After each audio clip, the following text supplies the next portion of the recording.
प्रिय छात्र, education point BHG में आपका स्वागत है। इस वीडियो में हम लोग द्विघात समीकरण की मूलों की प्रकृति ज्ञात करना सीखेंगे। तो सबसे पहले सवाल देख लीजिए। द्विघात समीकरण 2x² - 3x + 5 = 0 के मूलों की प्रकृति ज्ञात कीजिए। ठीक है, तो मूलों की प्रकृति निकालना है तो हम कैसे निकालेंगे? मूलों की प्रकृति निकालने के लिए हमें डी निकालना पड़ेगा। क्या निकालना पड़ेगा? डी यानी विवेचक, विवेचक यानी विविक्त कर निकालना पड़ेगा, तभी हम मूलों की प्रकृति पता कर पाएंगे। तो सबसे पहले हम सवाल लिख लेते हैं। जब द्विघात समीकरण उतार ले, इससे हमको क्या करना है? ए बी सी निकालना है। तो ए बराबर क्या होगा? तो ए बराबर देखिए x² का गुणांक जो भी होता है उसे हम ए मानते हैं। तो x² का गुणांक 2 है तो 2 लिखेंगे।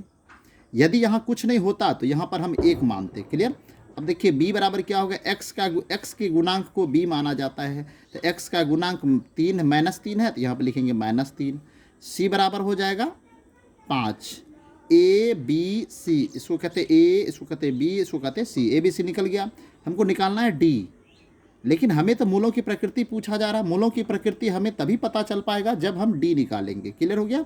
अब d निकालना, तो d बराबर क्या होता है? b² - 4ac बराबर के सामने में बराबर देना है, b के स्थान पर -3 लिखना है, -4 तो यह सूत्र में है, और a का मान कितना है? 2, तो 4 × 2 गुना c का मान है 5, तो 5 लिखेंगे। अब देखिए -3 पर स्क्वायर है तो -3 को 2 बार लिखेंगे। -3 × -3 स्क्वायर है तो इसलिए 2 बार लिखना पड़ेगा। -4 दूनी 8 पंचे 40। देखिए माइनस इंटू माइनस प्लस 3 तिया 9, +9 हुआ, -40 हो गया। अब देखिए 9 क्या है? प्लस में है और ये माइनस में, असमान चिन्ह है। 40 में से 9 घटेगा तो -31 होगा। क्लियर हो गया? डी निकल गया हमें -31। अब देखिए यहाँ पे क्या है? इसका जो मूलों की प्रकृति होगा, क्या होगा? मूल वास्तविक नहीं होगा। क्या होगा? मूल वास्तविक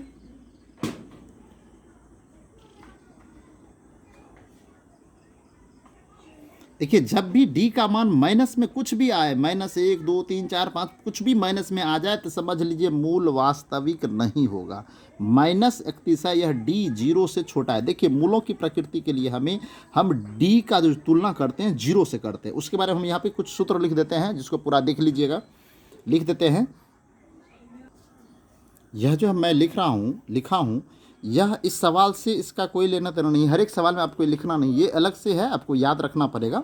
देखिए यहाँ पे लिखा हुआ डी और 0 का तुलना किए हैं। डी मतलब विवेचक। जब आप विवेचक निकालेंगे, विवेचक यदि 0 से बड़ा होगा, 0 से अधिक यानी प्लस में 1 2 3 4 5 कुछ भी आ जाए प्लस में, तो समझिए मूल वास्तविक और असमान होगा। क्लियर हो गया? यदि आप डी निकालते, जैसे यहाँ पर डी निकालने थे, यदि डी का मान आपको 0 निकल जाए, डी का मान क्या निकल जाए? 0 हो जाए, तो उस कंडीशन में आप मूलों की प्रकृति में क्या लिखेंगे? मूल वास्तविक और समान। समान के जगह बराबर भी लिख सकते हैं। क्लियर हो गया?